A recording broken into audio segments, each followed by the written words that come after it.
Good morning, you guys. It is Wednesday morning. Hope you guys are wide awake because today we're going to talk about some good shit, man. I'm telling you guys.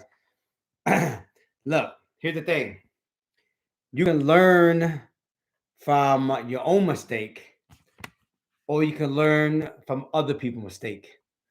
If you learn from other people's mistake, you'll cut the learning curve down faster so you can actually get your learning curve up faster. Remember, the more you learn, the more you earn. The faster you learn, the faster you earn. So, what I have learned how to do, you guys, is I have learned to go and learn from a lot of people who are doing well, but I also learn a lot from my own mistake, which sometimes is very costly, and sometimes we have to learn through our own mistake because sometimes we don't listen, which a lot of people are like that right now, young people especially. And then you also learn from other people's mistake. So when you see other people make a mistake, it also almost as good as you making your own mistake. So when you see other people make a mistake, you go, wow, that was painful.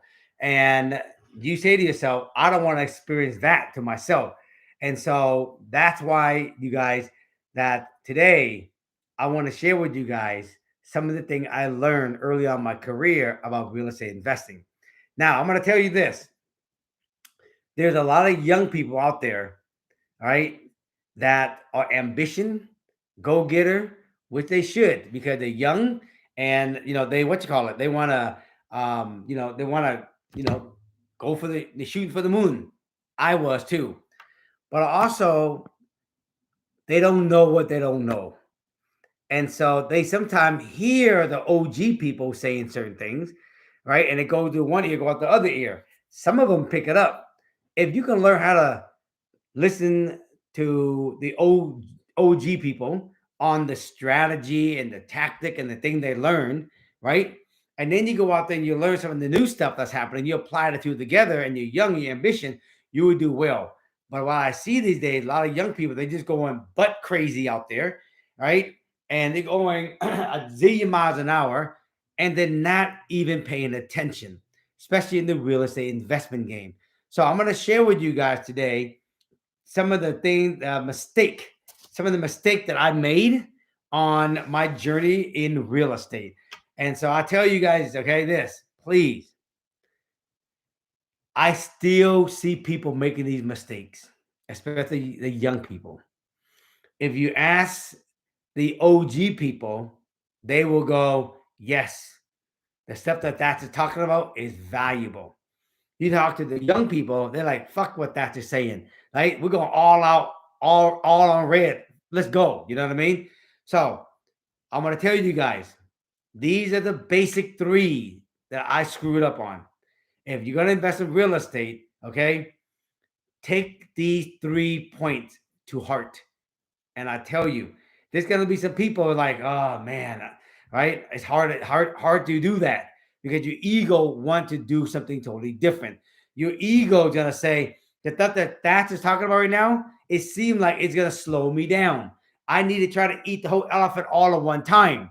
That's what your ego gonna say. Trust me, okay? All right, you guys ready? Let's dive in. What up, Ace? Hey, do me a favor, everybody. I always like to read the thread. Type in the chat, where do you guys live and what do you do for a living? Okay. Where do you guys live? What do you do for a living? Okay. And also do me a favor also, okay? Make sure you got to like and subscribe to my channel. Tell all your friends about this my new channel, okay? So do me a favor. Type down Sacramento. What up, Sonny? All right. Consultant. Okay. IT consultant. Andrew Wynn. What up, Thatch? What up? What up? What up? Gene. All right. DC. What up, Gene? All right. Okay. Ooh, Oahu. I love that. Nice. Okay. Jen, what up? From Seattle, representing Seattle. All right. Running spring. Okay. All right. Let's dive in. Point number one, what I learned, right? So, my big mistake, right, on my real estate journey. Point number one, pulling out all the equity out of my property so I can go and leverage it and buy more property. In 2008, you guys, right? I felt it the worst because before 2008, right? Someone used to taught me this, which is, I don't know, okay? I don't know what I was thinking back then because I was so damn young. I buy a property, I put 20% down, right? And obviously the bank need 20% down. As soon as the property get enough, get higher in price, right now, let's say I got 30% equity.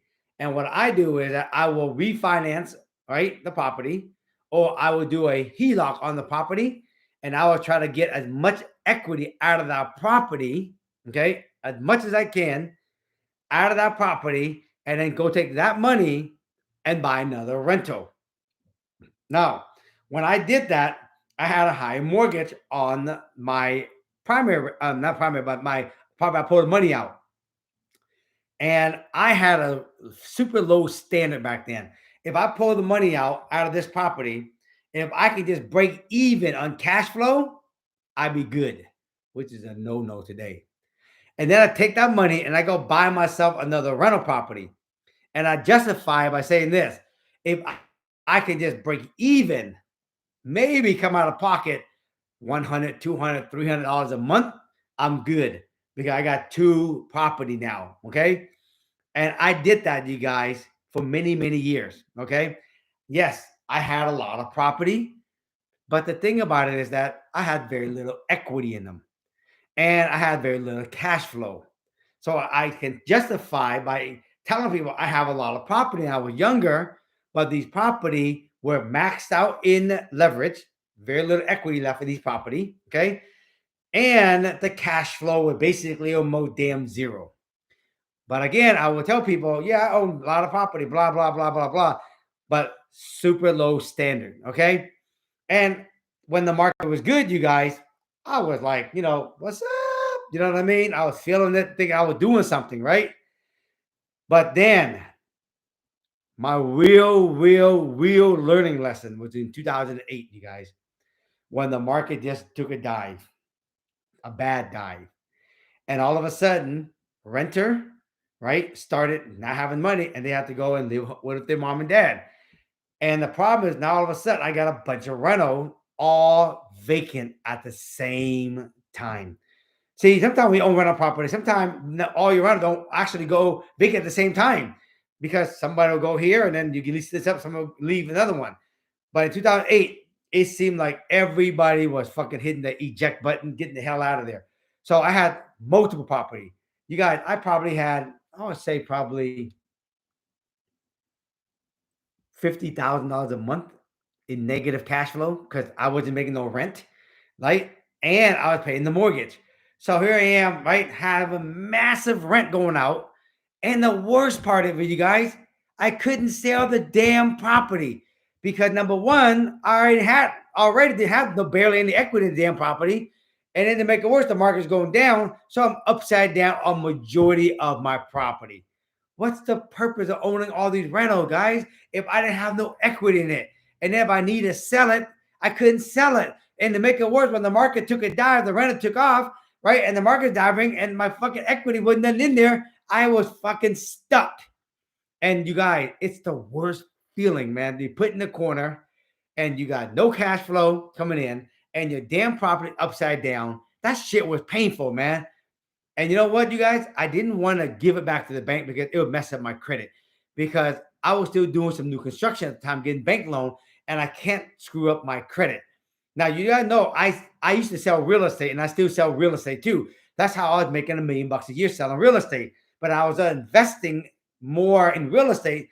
I slowed down on the real estate game, which another lesson I should have never done.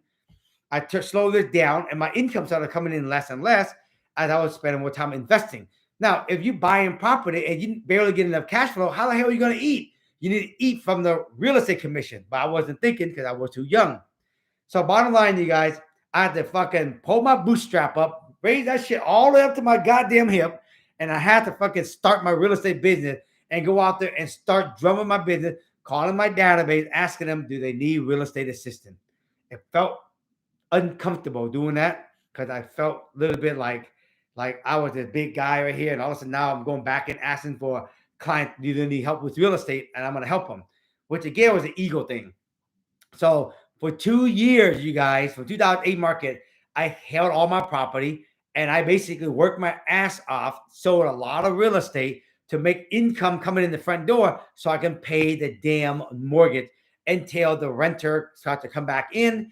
And then basically by 2010, come out the other way, right? 2 years, right? Basically, the market started turning. And right now, the market is very similar to that, but not as bad. So renters, slowly, some of them moving out, not a lot, right? Because they still got a good job, but the market is going down. This is why you got to keep having earned income coming through the front door so you can last through the downside, especially if the renter moves out. If the renter don't move out, you're in good shape. So my biggest lesson and my biggest mistake I made was to pull equity out every one of my property so I can buy more property, so I can tell people I own a lot of property.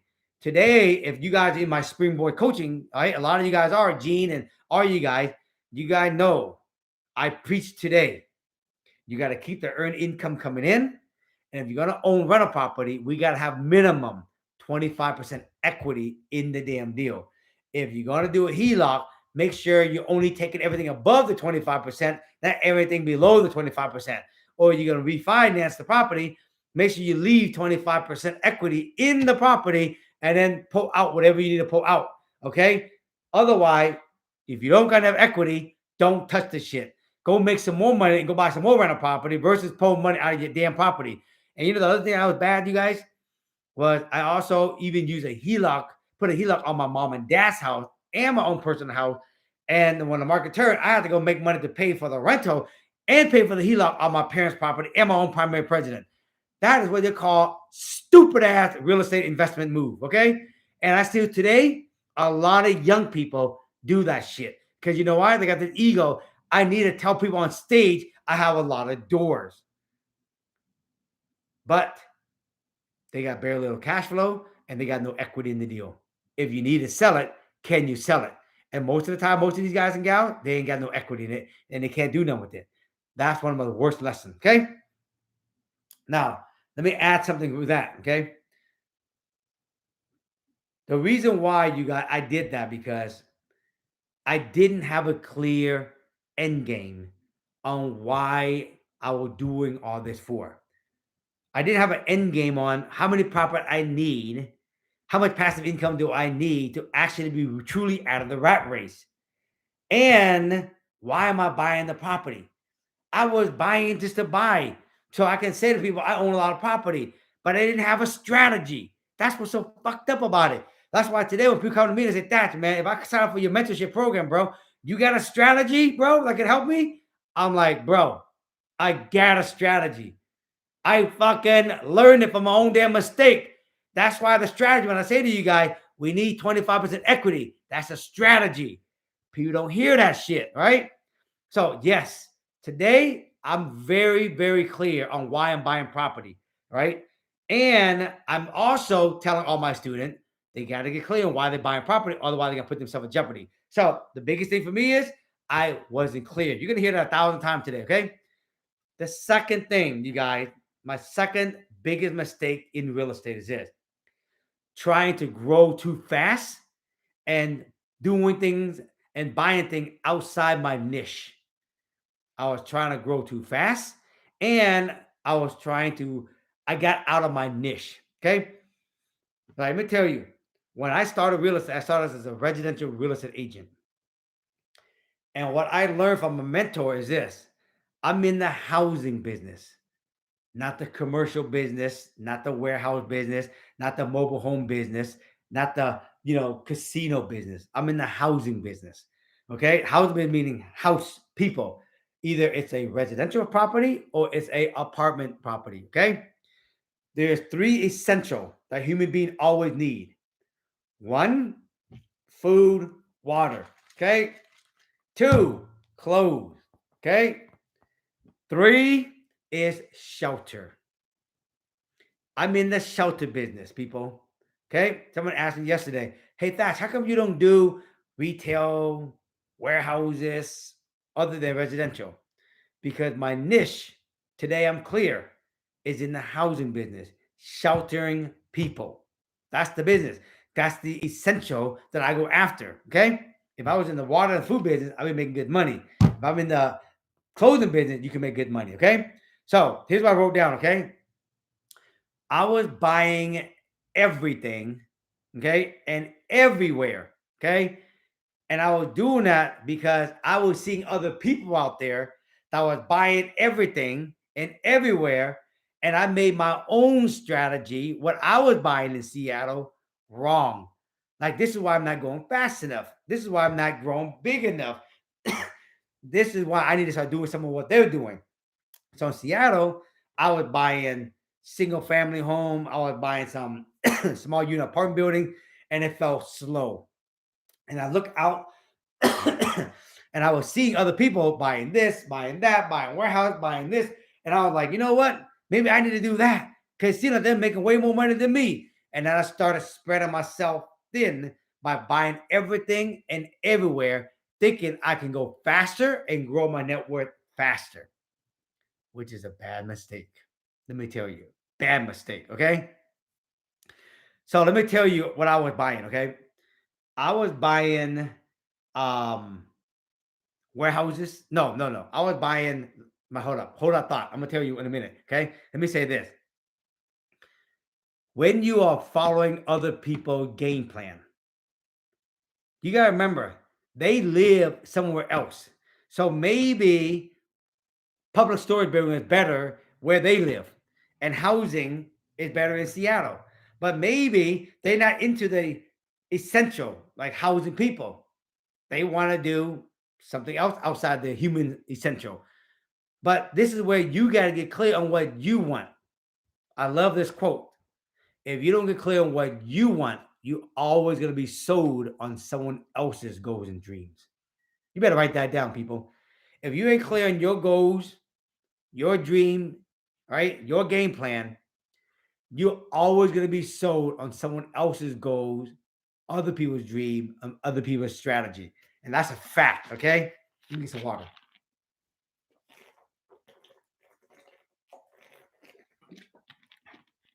Again, I wasn't clear on what my strategy was. I wasn't clear on what my end game was. So I was getting sold by other people that I saw out there doing this and that and this. Instead of actually focusing on what I need to do, niche, and go deep, I was going wide. Let me tell you, dreaming big is not about going wide, trying to do everything and being everywhere. I see a lot of young people, even a lot of the young gurus that are teaching real estate right now. They're everywhere, people, everywhere. Now, let me tell you, when you get to be an OG, you ask any OG their thoughts on the young people doing everything and investing everywhere, I will promise you, 9 out of 10 of them will say to you from their own life experience now, looking back, create a niche and go deep with it versus try to do everything everywhere and go wide. Dreaming big, creating billion is not about going wide. It's about creating a niche and going deep. You understand that? Okay. Look at Donald Trump. You don't see Donald Trump buying fucking warehouses. The man is in the hotel business. Period. Right? Look at Warren Buffett. Right? The man is in owning stocks of great company. He don't dabble in anything else. That's his niche. But I see some of these young people, they doing everything, and they think they're gonna fucking be a billionaire doing that shit. They make good money right now, but they're gonna see as they get older, they're gonna realize, wow. And then when you got kids thrown into the mix, you're really gonna have a little fucking screw up.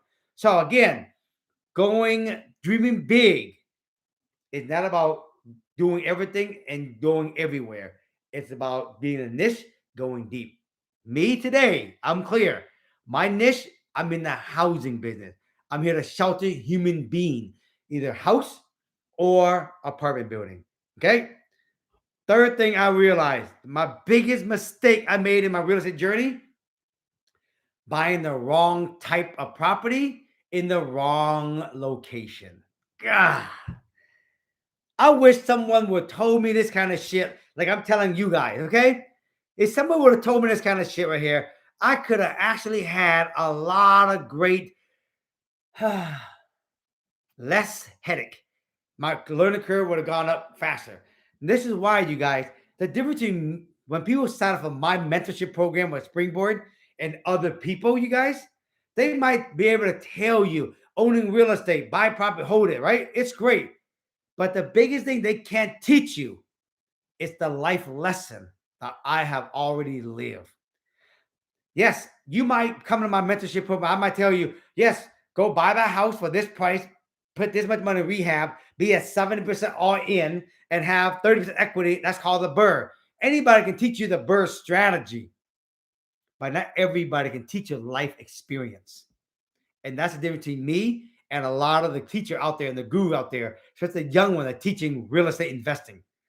There's a lot of young people out there teaching real estate investing, and they just started. They might have already gone through maybe 1 or 2 of the 10-year cycle. I gone through the cycle 4 damn time. Okay. So when you come and be part of my mentorship program, you guys, you're going to learn the strategy, how to do it.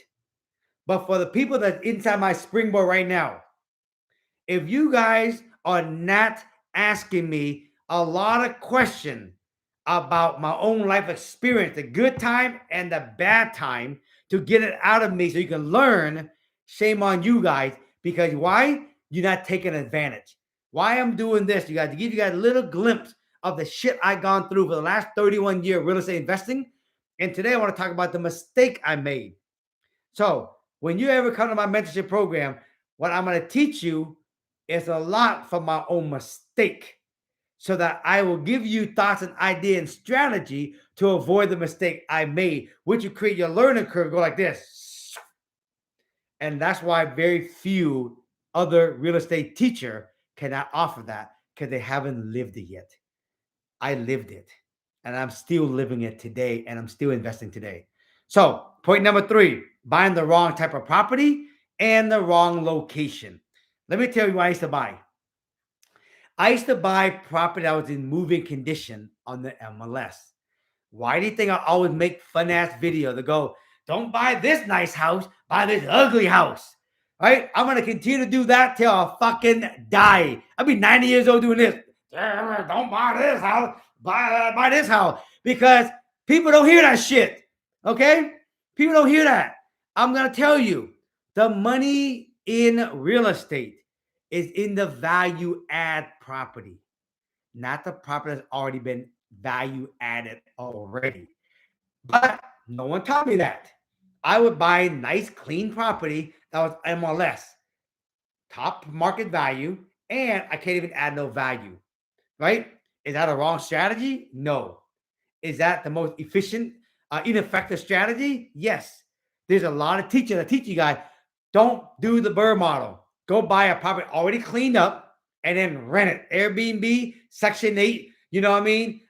Traveling nurse, right? Corporate, you make good money on it. Listen, the money is made in the buy, not in the sale, not in the cash flow. When you can buy property and you do it right and you get 25% equity and more as a rental property, you already made money on the front end. The rest of the stuff, the cash flow is the bonus on top of that. Okay. So I would buy property that was in good condition. The second thing I was buying was this, you guys, which is a no-no. What was I thinking back then? I'd buy 2-bedroom, 1-bath rental property because it was a good deal. But what did I consider a good deal? Moving condition, clean, MLS, bought it. So I bought 2-bedroom, 1-bath, moving condition on MLS. That's like the last type of property be on my totem pole today if I was teaching you how to invest in real estate. No. The reason why you get the least amount of rent for a 2-bedroom, 1-bath. You get the second bet. The next level is better, is 3-bedroom, 1-bath. But even that's not that great. You want to get 3-bedroom, 2-bath minimum when you ever want to own rental property, because from a 2 to 3 rent, it jumped massively. Okay, that's a big tip I want to give you guys right there. Okay, I was buying 3-bedroom, 1-bath houses also, and I didn't know this because I wasn't in the mind frame of rehabbing.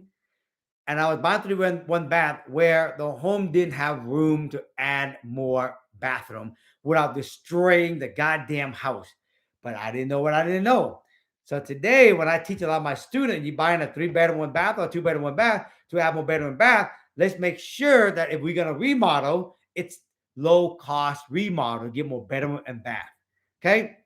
Now, I was not, no one taught me that shit. That's why I'm telling you, when you guys come to be mentored by me, I'm giving you the shortcut. I'm giving you the strategy where you don't fall often on your face. And I also give you a strategy where you don't lose hundreds and hundreds and hundreds of $1,000s and sleepless nights. Okay. Now, I also was buying property have bad floor plan. Man, the most stupidest floor plan is where you got to go through a bedroom, right, to get to another bathroom, to get to another bedroom. What the hell was I thinking back then? And y'all know what I'm talking about. Type in the chat box. You ever seen those houses where you got to go through a bedroom, right, to get to another bedroom, through a bathroom to get to another bedroom? It's some stupid ass layout, right? Who can relate to what I'm saying, right? He ain't lying. Man, I'll tell you, man, I was buying some dumbass shit. Those are the annoying ones. That is the fact. I'll tell you. What was I thinking, man? And you know what's so crazy is you don't think none of it. But when people are renting, they don't give you that much money for those type of property. So I was buying property with bad layout. Okay. I was also buying property that was too damn old. Right? Now, even though it's moving condition, but it was an old ass house. And which I didn't know back then. When you buy property, oh, it's moving condition. Oh, how? But what I realized is they clean it up to make it look nice. But I still got the old galvanized pipe. I still got the old knob and tube wiring. I still got the old, original window. Man, it was endless night. Hey, that's the water heater just broke. Hey, that the circuit breaker just popped. Do you have any more fuses? Man, I got no more fuses. Well, my light's off. Shit. I'm gonna go goddamn drive to the goddamn rental property and get some damn fuses. Remember the fuses back in the fuse box? What was I thinking back then? Because I was buying shit. Oh, now today I still buy old property. That's why I remodel it and I make them all look nice. So I don't ever have to get out of my ass, out of my bed, and go and replace a fuse box. A fuse, not a fucking circuit breaker. Okay. So I was buying property that's too old. All right. Now, let me tell you also, I was buying fourplexes where, again, 1 bedroom, 1 bath units. What the hell was I thinking back then? You don't make no damn rent off a 1 bedroom, 1 bath. At least get a 2 bedroom, 1 bath, right? I didn't know no different. And I was buying them in area, people, where the cops don't even like to show up, right? The tenant will call the cop or the owner will call the cop and the cop don't want to show up. Man, but you know what? There was a cheap deal. And you know what?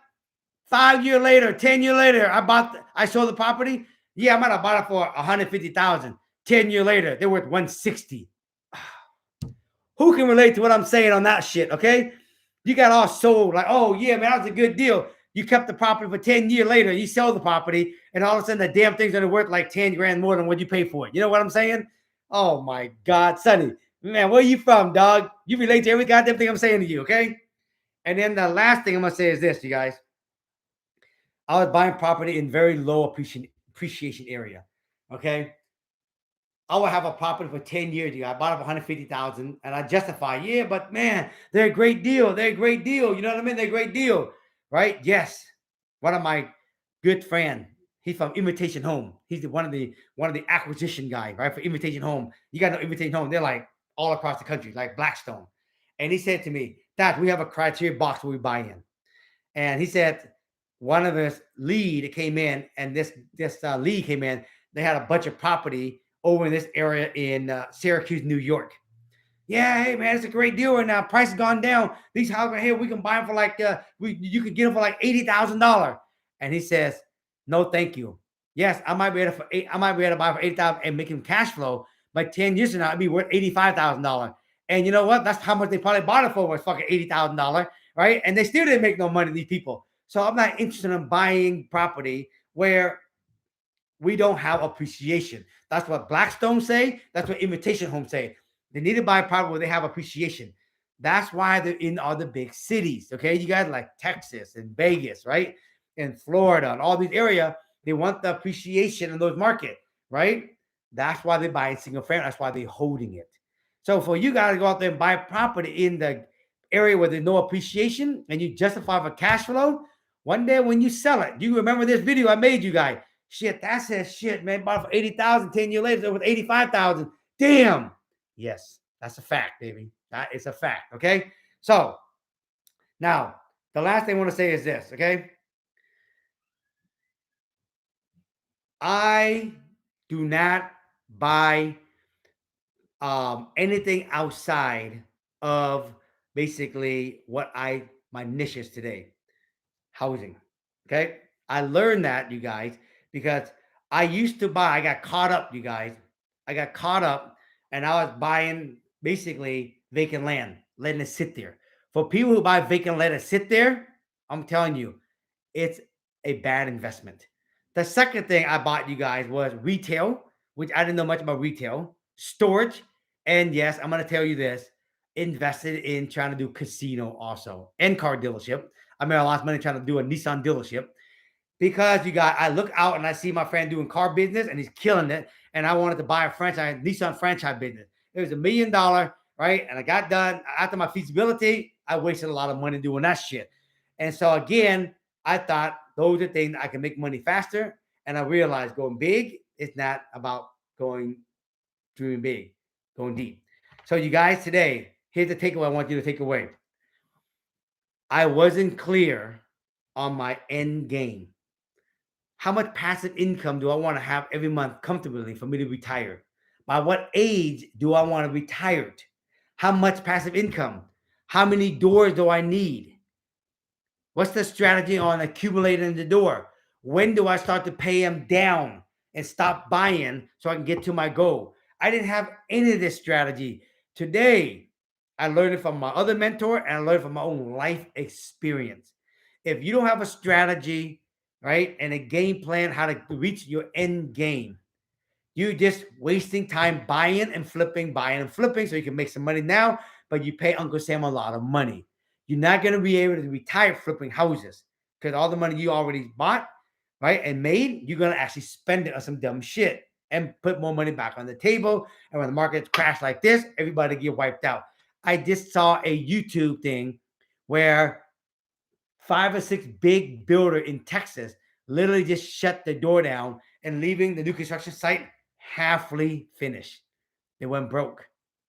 In this market, it's going to take out a lot of investor, a lot of builders out of the game because they're in that rat race of buying, fixing, and flipping, or buying and build and sell, and they have no reserve, and they don't know why the hell they're doing it for, other than making the money, and they're not even setting themselves up for any kind of retirement program by holding any rental property. They just ain't got a clear end game. They ain't got a clear strategy, how much they want to have in passive income, when they want to retire, and then how many doors they need, how many to buy and accumulate, when to pay them off. That whole strategy, folks, okay? This is what I teach, all right, in my mentorship program. I see a lot of you guys asking, look, if you go to my DM, like you go to my Instagram account, okay? In my Instagram, if you go to my Instagram, okay? Actually, even better. Actually, if you just comment in the bottom in my video, just comment mentor, and I can help you guys, okay? All right, listen. I'm gonna answer a few questions real quick, okay? And then I gotta take off. Okay? I gotta be somewhere. I gotta go to the rave house today, okay? Yeah. So in the link in my YouTube channel here, right? I will tell you guys how to actually be part of my mentorship program. A lot of you guys are asking. From the beginning, should we niche down? Yes. Figure out, bro. Dominic, figure out what do you want to specialize in. Look, if you're in the housing business, you guys, you can never lose. Right? Now, I still flip houses. I still wholesale houses. The reason why I flip and wholesale because it didn't fit a property for me to keep. So I know when I'm going to keep a property and I know when I'm going to sell a property. I didn't know that back then. But if you're in the housing business, right, get clear on, right, what do you want to do? Right? How much door you want to have? When you want to retire? Know which property you're going to keep, which property you're going to sell. Okay? And go deep on that. Okay? All right? Don't type in the chat, you got mentor, right? Chat in the, anyway, yeah, put it in the chat. That's fine. Put it in the chat and we'll get to it. Okay. That'll make it easy for you guys. Okay. right? Just punch in mentor, and then we will get to you guys and then help you guys. All right. So Dominic, you good on that, bro? All right, good. All right. Let me see. Buying a car to look good is not good. I would have money down payment on a couple of houses. I would agree with you, Town. Totally agree, bro.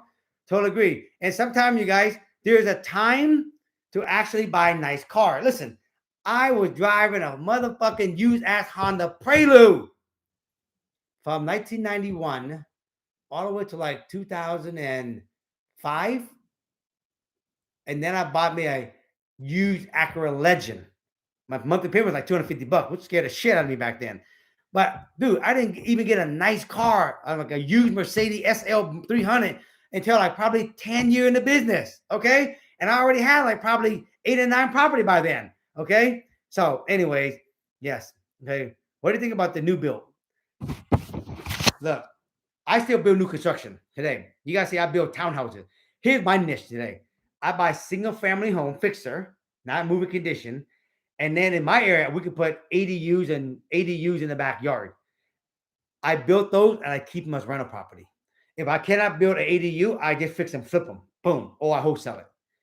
I built townhouses, right? All these row houses you see, I built those and I actually keep them for rental. You guys see me posting a bunch of those. Those are my property. I own those myself. Okay. Right. I built those and I keep those, right? Those are my niche. I don't build expensive $3 million houses like I used to anymore. That's not a great model. The townhouse is a better model. And then I built apartment building and I keep those. And that's my niche. I do those 3 things and I go deep with it over and over and over and over. So if you're new in the game and you want to build new, I recommend you go and rehab a house, right? Call that new. But buying raw dirt and getting design, getting a builder, build new construction is a risky game right now, especially with the market doing this. Buy fix your house, rehab it, and if you can in your area, put an ADU in the back, and you gotta be in solid shape. Okay. All right, you guys. I gotta take off. I got an 11 o'clock meeting. I gotta be at. I gotta take a look at this nonprofit house that we bought recently. We rehabbing the whole house, and we donated over $200,000 to charity on this house that we bought as a fixer. Right. And I gotta meet all my contractor there because we gotta walk through the property today. Do that. So if you got one mentorship, okay, type in the comment mentor, and do me a favor, okay, like, subscribe to the channel.